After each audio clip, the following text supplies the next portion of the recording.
one of the very first things we knew is we wanted to create the Batcave. We wanted a place that players would come back to, both for narrative as well as gameplay reasons, that gives you that fantasy of being Batman, and let's face it, the ultimate man cave, right? Like, this is the man cave we kind of all wish we had. I certainly know I do. It's just missing a really big screen TV.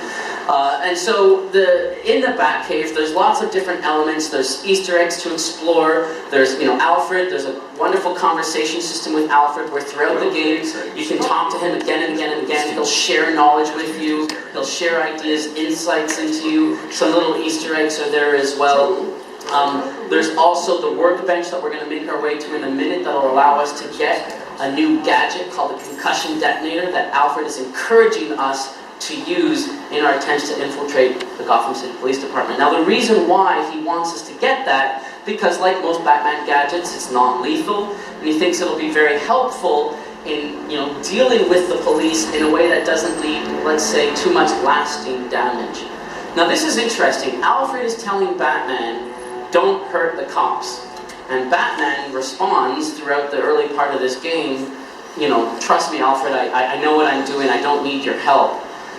There's tension there. This is not a relationship that is fully formed. This is not a kind of partnership that has evolved to the level that we know they eventually evolved to, where Alfred is quite literally Batman's most trusted confidant. And you'll see that playing out a little bit more throughout the presentation.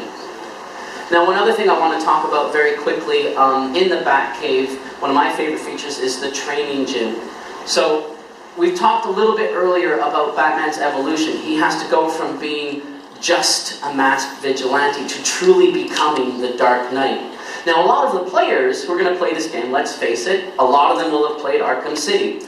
And they'll have finished Arkham City 2 years ago, probably, and they'll be decent. They'll be very decent at the game. But one of the things we learned in creating this is just how few people understand how deep the free-flow combat system is, how deep the Predator and the navigation systems are. They finished Arkham City, and then maybe even they played it a second time, and maybe even they did some challenge maps, and they're still just sort of scratching the surface. They're not yet that black belt in being Batman or the true Dark Knight that we want them to be. We want players to be awesome at this game before they've finished it, so that they can have that sort of very empowering experience of being Batman right at the heart of these sort of central, meaningful events that are taking place in our game story.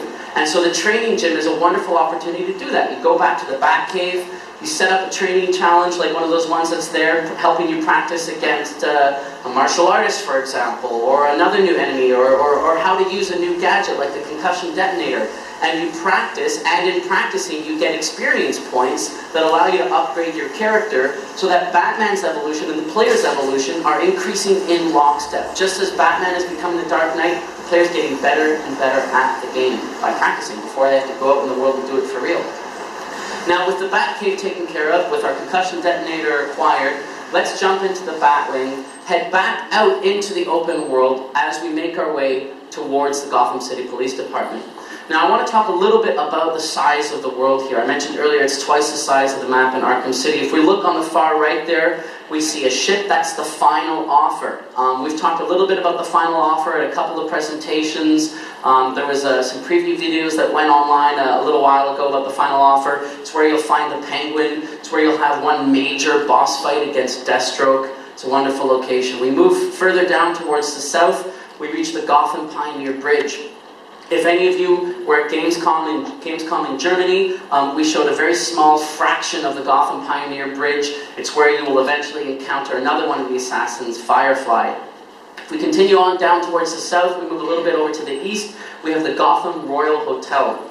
Two huge towers that, rise way up into the skyline of the city, the most luxurious hotel in all of Gotham.